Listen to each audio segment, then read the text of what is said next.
Welcome back to Mindful Politics. I am with two of my friends, colleagues, two people that I most enjoy talking to in the world. And I hope my wife isn't listening to this. And but no, I love talking to my wife about politics too. But today with Jeffrey and Eric, we're going to. I'm looking forward personally to hearing more about the history of how they came to where they are politically currently, and to sharing a bit more about mine.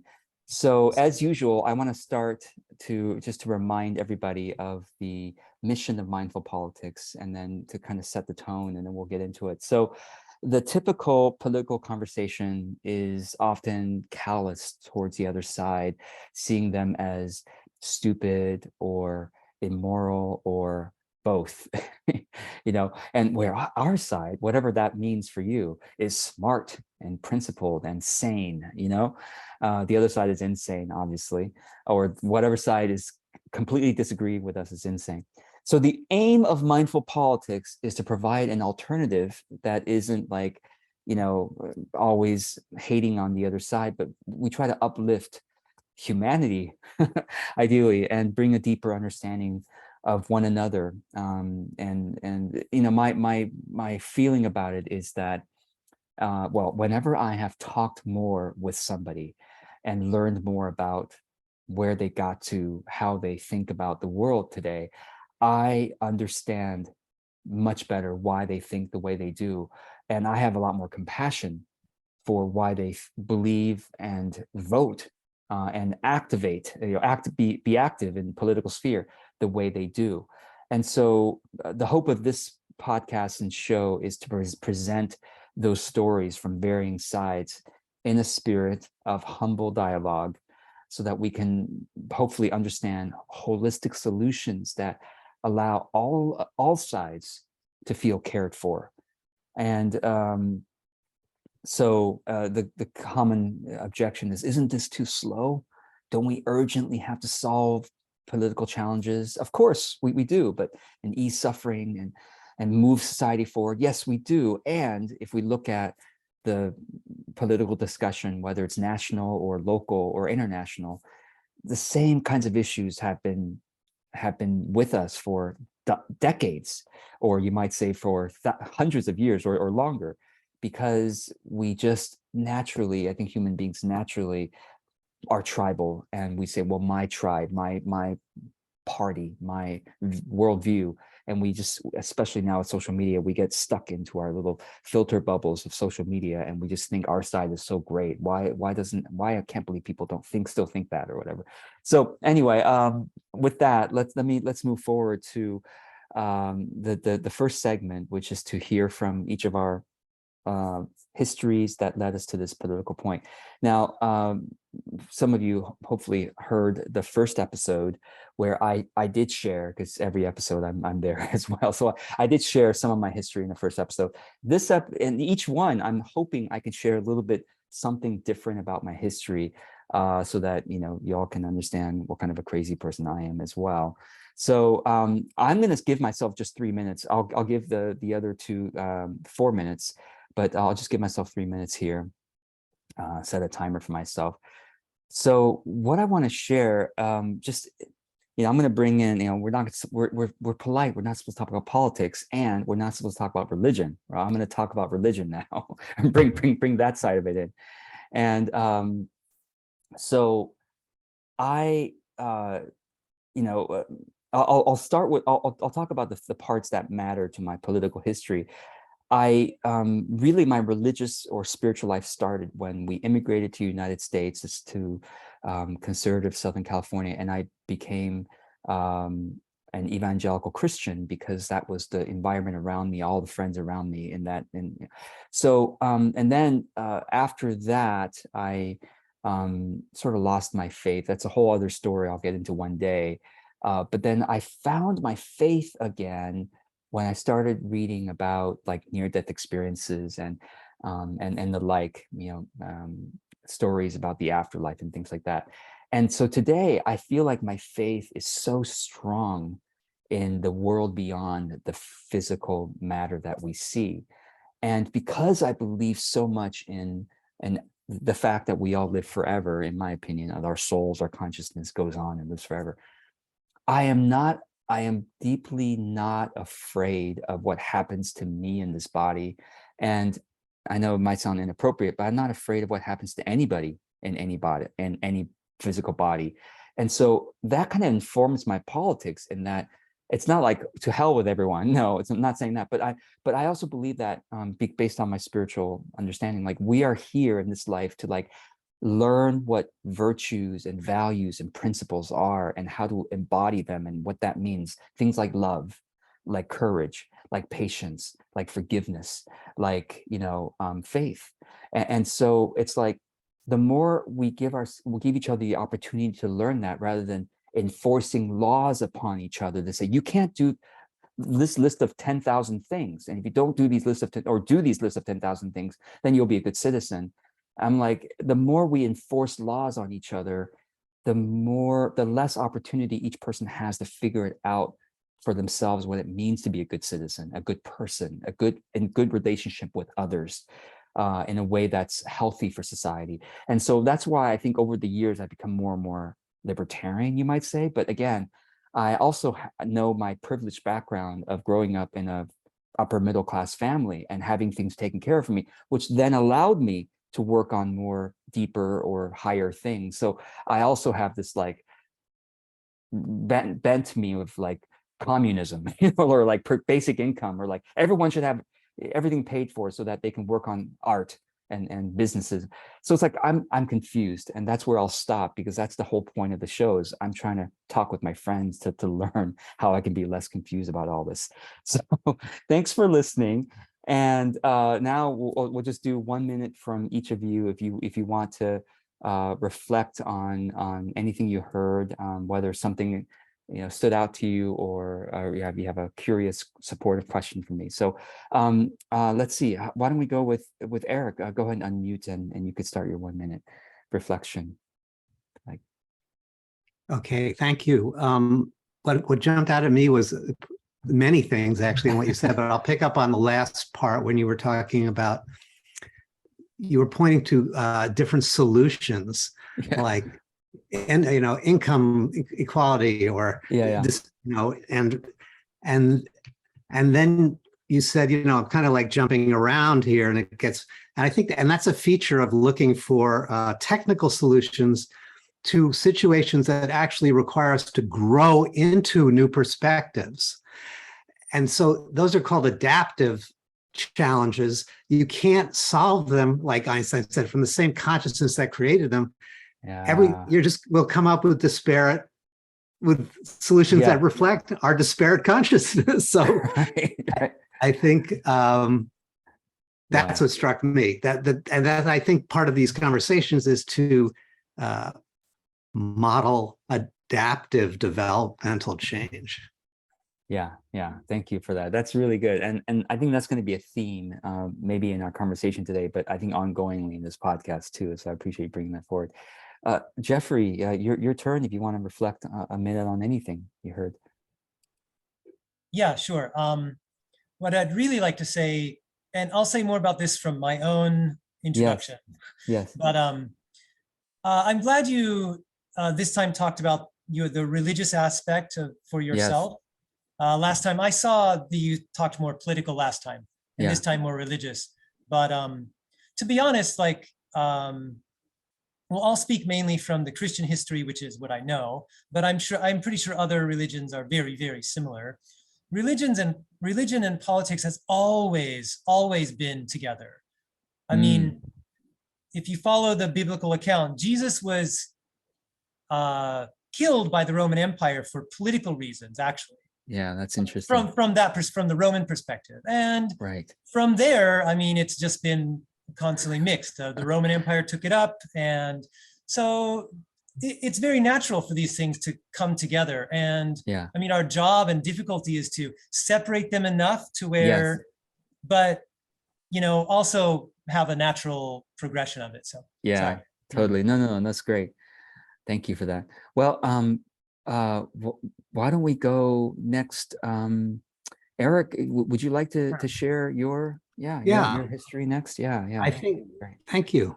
Yeah. I grew up in New York City, and I I went to a very progressive elementary school as a through about through fifth grade.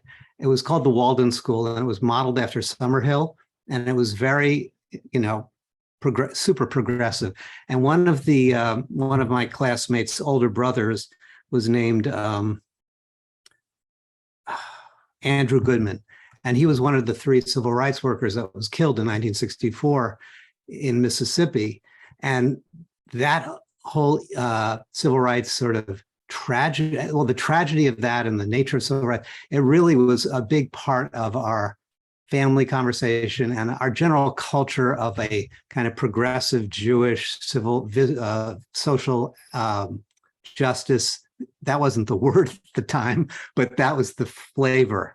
Okay, then so that was very much in my cultural milieu. One of my classmates, her mother was in a folk group called the Weavers. I don't know if you know Pete Seeger and 2 other singers. She was the female singer, and it was, communism and all workers' rights and stuff like that. And then my family sent me to this school called the Ethical Culture Schools, which had been started by radical labor organizers in the 30s and stuff to bring higher educational experiences to lower class. By the time I went, it was all privileged white kids, and but it still had this commitment to cultivating what they called ethical culture, a humanistic value set, right? And I hated ethics class. That's one thing. But I grew up in this environment of questioning authority and questioning the status quo. And that was something that really caused me to question even the status quo that I was being raised in, right? And during the Vietnam War, my parents were very active in giving money, and I canvassed for Eugene McCarthy, who was the anti-war candidate for president. And I did the March on Washington, when I was 16 years old. I can't believe they let me do that. And, it was like that. I was an early adopter of the hippie perspective, which actually introduced me to yoga, introduced me to meditation, and broke me open into an experiential understanding of reality that transcended the narrative of even the social justice narrative as it was delivered in this sort of progressive environment that I grew up in. And so I don't think I became apolitical. I became transpolitical in a certain way, because it seemed to me that cultivating awareness and the capacity to be flexible with perspectives and to recognize that we each contain everything from the most regressive to the most enlightened, it was actually the pathway to cultural development and personal development. So I dove deep into spiritual practice as my sort of orientation, and still vote progressively. Like I liked the kid for a long time where we live in Southern California. No one I voted for wins anything, because we're in a somewhat conservative area, but it's changing slowly where I live. But, it's not about winning. It's about cultivating the capacity for us to be in these kind of conversations.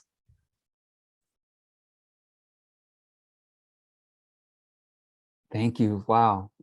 So much there. I'll start my 1 minute. Yeah, I first thought that when you say trans political, I was like, trans, that's a very hot word these days. It is, right? I wish people talked about trans politics more, even more, rather than only transgender. But yeah, that's an interesting word. And the fact that you hated ethics class is so funny, because you are, to me, what I know you as is so refined and sensitive to ethics. And so it's interesting that part of it. Yeah, I also often vote for people who end up not winning in many races and many positions. Like, oh, come on. So I'm very used to that as well. But yeah, thank you for sharing this. There's a lot to discuss there. Yeah. Yep. Jeffrey, what about you? Yeah, so well, I studied philosophy, so maybe you got tired of the trolley problem in ethics. I don't Exactly. endlessly. Do you kill the one person or the five people? Or yeah, That's exactly it. I understand. Um, yeah, it's tiring, and ultimately it asks really good questions, but it doesn't really, guide you in the daily ethics. But one thing I'd just love to say is that I'm really glad to be here with you and talk with someone who like really grew up as very liberal, and so maybe George and I didn't. I'll get into that later, but so you had that your whole life, and so I probably share a lot of perspectives with you now, but I didn't grow up that way. So it's just interesting how you had the progression from childhood into this, and maybe I came later and I had a different, but you're very grounded in it. So it's really great to talk with you for such. Thank you. Yeah, thank you. Thank you both. Well, Jeffrey, I'm looking forward to hearing more about your story now. And so I'll go ahead and spotlight you. And when you are ready, go ahead. Thank you. Well, a little bit like George, I was actually fully raised in the church from birth, in a very fundamentalist kind of serious Christian Church of Christ. And so that was my whole experience through my entire childhood. I went to private Christian schools my whole childhood in Southern California, Orange County. And I was very serious. I was going to be a preacher. I was on the road to be a preacher from about 14 years old. And I'm a teacher now, so I guess it's similar. But then I remember in the 80s, this was in the 80s, and this was when we were really, as a Christian, I was, copying what I was hearing from my parents and all the people around me about politics. It was one of the very early times when the church was very interested in changing the politics through the Supreme Court. I remember very clearly back then arguing, well, not arguing with other people, but just like regurgitating the arguments why we needed to take over the Supreme Court and wipe out abortion. I remember this very clearly. To my horror, it has happened now. I feel slightly personally responsible, but I don't think I can really say that reasonably. But anyways, that's the progression I was part of at that time. And so I was just following this naturally, of course, and I was going to preach that in the future. Somewhere along the way, for personal reasons and philosophical reasons, I've always been kind of a thinker, even before I got interested in philosophy formally. For those reasons, I started leaving the church when I was around 20. The personal reasons started a little earlier than that, but I finally fully left the church around 20 years old, 22, because I would look around me and I could start to see that the women in the church, of course, husbands need to respect the women, their wives, of course, but the women were not allowed to speak up in the church. They had no positions in the church except to teach the younger children. And this was pretty much common in all churches of that era. It's changing, I think, but and so I could just see like, whoa, there's a lot of inequality here, fundamental inequality here. And then I would hear every year, at least once a year, the preacher going on about homosexuals going to hell. And I would look around me and I'd be like, well, if there's any homosexuals here, they're hiding it really well. And what's the purpose of this? Why am I hearing this? Like, this is not to me, or maybe, I don't know, but because I am a little, what's the purpose of this? Is this really teaching, or is this a kind of hate? Is this about inequality? And those things really turned me off to the Christian thing. And then equally, the political conservative movement. They both fell together for me, and I became a born again liberal. And I'm extremely liberal now. And well, now I'm fighting for, well, not on the front row, not in the lines, but I'm really fighting for equality and justice for homosexuals and trans people and women and minorities and everything. So that's my political progression. Thank you. Yeah, thank you so much for sharing. I'll start my 1 minute. Yeah, it's interesting. You said, you kind of grew up with the conservatives wanting to take over the Supreme Court, abolish abortion, etc. And then, like you said, it happened. It's like one of the things that I said, whatever you think about conservatives, it's like one thing that we can always admire is they're probably more like productive, I guess you might say, than hippie liberals or whatever. It's like, or more organized or something like that, or certainly I feel like it's more tribal, more like, all right, let's listen to the authorities and let's just fall in line, right? And it's just march on towards our 50, 100-year, 1,000-year goal. It's like, and it's like, I feel like every political movement or maybe personality type or culture has like something to teach us, something to learn from. And I look forward to hearing more about how you made that shift towards liberal values. So thank you. And Eric, anything you want to share, reflect on? Yeah, I want to pick up on what you said too, how each culture has values and sort of strengths, cultural strengths that are worth preserving. And as Jeffrey's story points out, traditional culture also has shadow and negative things like homophobia, transphobia, all the racist versions of that possible.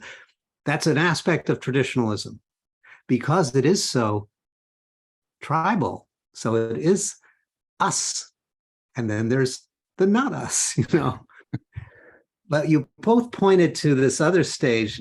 So we've been talking sort of traditional and sort of the progressive, but there is a middle development stage called modernism, which is, you both actually kind of indicated it when you get into thinking and science and analysis, and the idea of individual achievement and equality actually is a modernist gift, but it also doesn't recognize the fact that the modernist society that we mostly live in, that's our primary society that we live in, has ruined the environment and has all kinds of systemic racism, not overt hate, it's just built in, And so progressivism is like revealing some of that stuff for us. And they all have good stuff.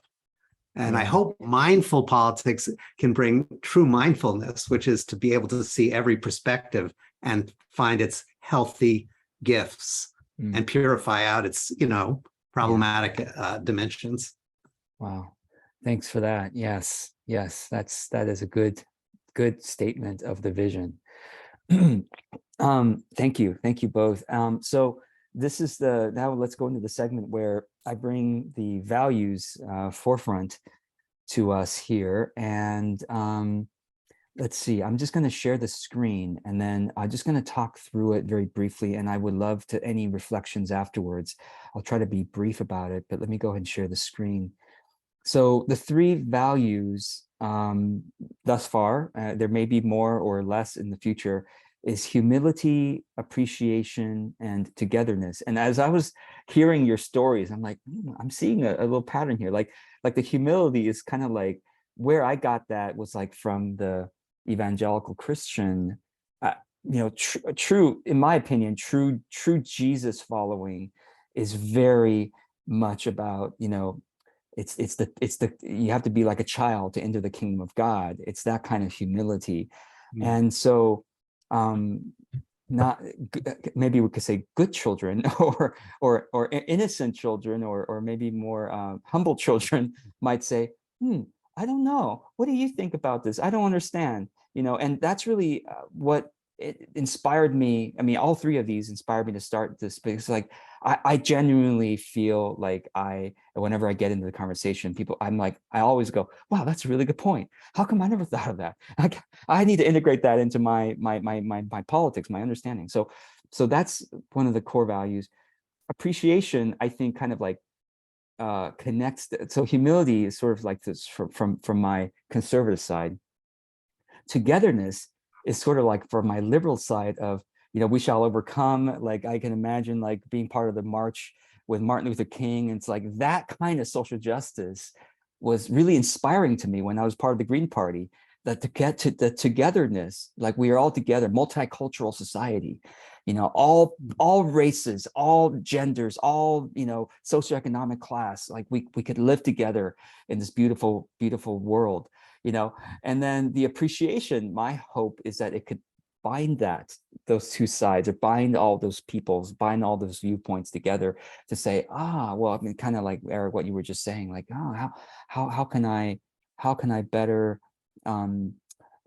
care for you now that I understand you as a human being that has a very interesting human being that I can learn from. So anyway, these three values, I'm curious, maybe we could spend a few minutes. Either of you want to add to that or reflect on any of these three? And actually, we're in a document here where Eric actually has added some interesting things. But Jeffrey, do you want to add anything to any of these? Well, I guess, yeah, I think the humility and the appreciation are really super important, because maybe the main problem is that we often go from a self-righteousness. We go into politics from self-righteousness, right, which is absolutely not humble, but feeling that we're on top with the God or the science or whatever is our authority, and knocking ourselves down to the humble position is super important. And from there we can appreciate, but it is hard to appreciate if we are coming in from above, right. Yeah. So yeah. Thank you. Eric, anything you want to reflect or add to any of these? Yeah, I remember I read them once. I've been mulling them sort of in the back of my mind. And I appreciate your definitions are your definitions. Yeah. Like they do come from a particular altitude or a particular perspective, right? Sure.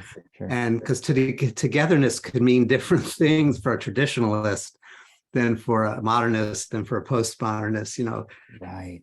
And their interest, I mean, that's what comes up for me. I would like to see, what I kept thinking about was I don't know if appreciation is a strong enough word for me, because the saving face part seems a little defensive. I felt like it's like celebrate the other values. Like I wanted to take it that way. Like I think that hearth and home is to be celebrated. I'm not a traditionalist, but that's an awesome value, and I want to celebrate science. I don't think it has all the answers, but I want to celebrate it. That was my feeling. I was like, it was just a little, because I know if someone is celebrating my values, I feel that's more powerful than just appreciating them. It's just still a little bit at arm's length. Yeah, that's right. Yeah, I like that. Thank you for this. And this is a collaborative project, and I really, this is going to keep evolving over time, and I hope it does evolve frequently. And I want to invite everyone who is listening to this or watching to comment if you like on below the episode, wherever you can, wherever you're. To comment below and let me know, let us know what you would add or edit or reflect on these. So thank you so much. Okay, so I guess we're now moving on to the final, I guess, portion of our episode, which is just additional remarks. I mean, we kind of have, I feel like we've just begun, we've seeded like various topics, we've begun the conversation, and and of course, given time, we're now closing this version of the conversation, this iteration of it, which I hope we will continue on. So I'm going to just give 3 minutes. So the way this is going to work is 3 minutes for each of us again, and then final remarks of 1 minute for each of us. So let's go ahead and do that. Yeah, and there's some buffer. We're actually slightly ahead of time, so there's some buffer if we go over that. So I'll just start my 3 minutes.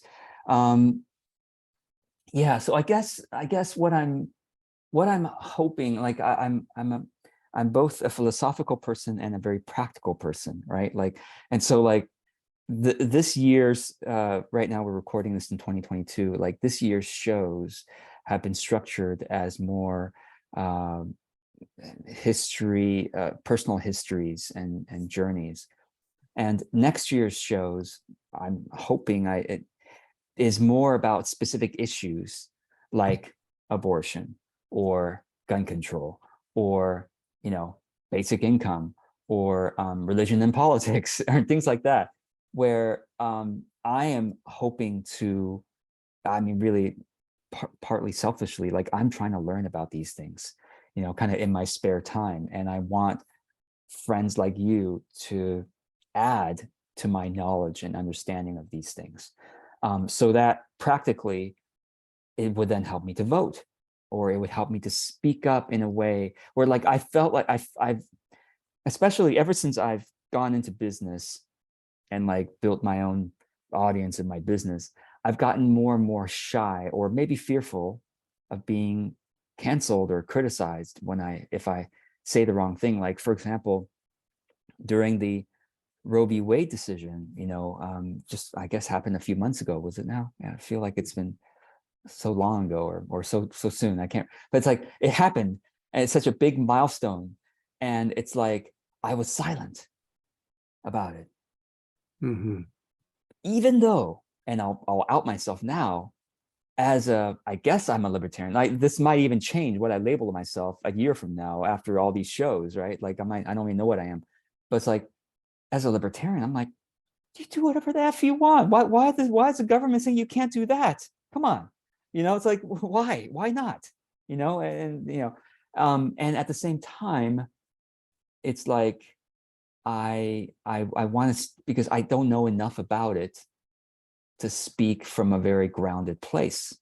That's the only thing I could say about it. What I just said in 3 seconds was all I know about the abortion issue. So I'm hoping that I will learn, I'll be able to like take these philosophies and like wisely apply them to specific issues, hearing from the various sides, so that when I do speak again politically, publicly, besides the show, I'll be able to say, and this is why I think that, and speak it hopefully from a place of compassion for the other side, and be able to, because I feel like there's certain things I was strong in that, because of encountering facts in a way that was compassionate enough, I was able to change my perspective. So I'm hoping that, anyway, so that's the, yeah. Jeffrey, do you want to have your 3 minutes now? Sure. Thank you. Well, so I'm someone who has come from very, very conservative in religion and politics to someone who is completely flip-flopped, and I'm very, very extremely liberal now. I was woke when woke wasn't even a thing yet, so yeah. And I really think that, but having gone both ways and having deeply rooted experiences in both, I want this mindful politics to really work for both parties, because I remember, so like I want equality yesterday, as many of us do, and well, I thought we got it with Obama, and well, I thought he really did his best, but it just didn't pan out for many reasons. And then I was like, I was wanting to really stick it to the Christian conservative movement, take this equality. But it didn't pan out fully, and there's been some regression, obviously. And it's very disappointing. And then I'm also wondering, like, well, why don't we have equality, and why don't we have these things? Like, it's modern era. And then I have to remember, like, well, we don't have these things that I want now because of people like myself of 30 years ago. Like, I was part of the problem then, and now I'm part of the solution of what I want, but I've been the part of both sides very deeply. And I understand, I understand why, speaking, Eric, to just a little bit what you said in your comments before, I want to celebrate all forms of diversity, but I understand from my past self why that's a problem for them. They can't celebrate LGBTQ. It's just not in their religion. Like, they will go to hell, and those are pretty high stakes. So while I want to celebrate it, absolutely, openly and beautifully, and I think there's a lot to celebrate. I think that's hard for that other side, and we certainly can't push them. So I really want this mindful politics to work, because we can't just be waiting for a super majority to push through our entire agenda onto the other side. That doesn't work for anyone anymore. We keep trying it, and both sides keep doing it, and it's just chaos and terrible things. We've got to find this place. We've got to find this place where we deeply understand each other and don't force things on each other, but still manage to get what we really need for certain. And I really just hope this leads to that kind of thing, because I want this, but I want it with everyone together. Thank you. That's beautiful. Yeah. Thank you. And we do have some buffer time, so it was totally fine that you went over, and Eric, you as well can. Go, Eric, do you want to? You reminded me of, I'm going to come back to the beginning comment I made about technical problems and adaptive problems. And sort of the tagline for adaptive problems is are problems that we have to learn our way through together. That's the nature of an adaptive challenge that we have. We have to learn our way through it together. And you literally can't force learning, but you can create conditions for learning. And that implicates everyone in the conversation. That's the thing, and it's sort of like a principle of these kind of things is whoever has the most flexibility and most perspective taking actually is leading the conversation, whatever their official role is. And so the more we can cultivate that capacity within individuals to have multiple perspectives of appreciation, it doesn't have to go to celebration yet, of appreciation, and like you said, Jeffrey, to discover actually every single one of us has traditional history. It's just how we're designed, We have pre-traditional history too. Like when we're little, we're just a mass of self-referential needs and desires. So we have all of that renegade energy. We have all that traditional energy. We have everybody pretty much, 80% of the population has the modernist energy, but not everybody has the postmodern progressive perspective.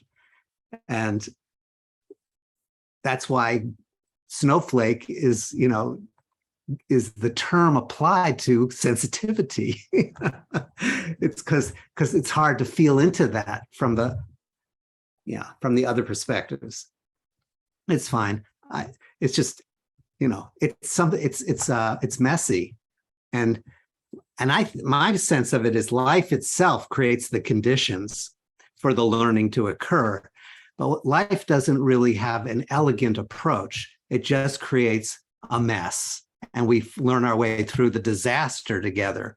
Like when there's a snowstorm, when I grew up in New York City, suddenly everyone's neighborly. In other words, when the electricity went out, when everything falls apart, we get neighborly. But, that's like learning through pain.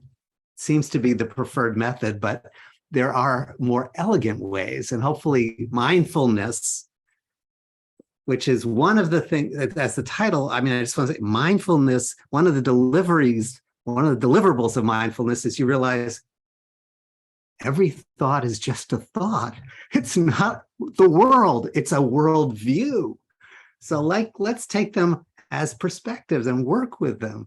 Anyway, mindfulness, I appreciate that word came in there. Even though it's linked to progressive stuff, it's older than that. Wow. Right on. My gosh. So much there. And well, let's do our kind of like final 1 minute of reflections, and then we can close out this episode. And I'll start getting the dark where I live. I apologize. What's that? No, this is great. No, the timing is great.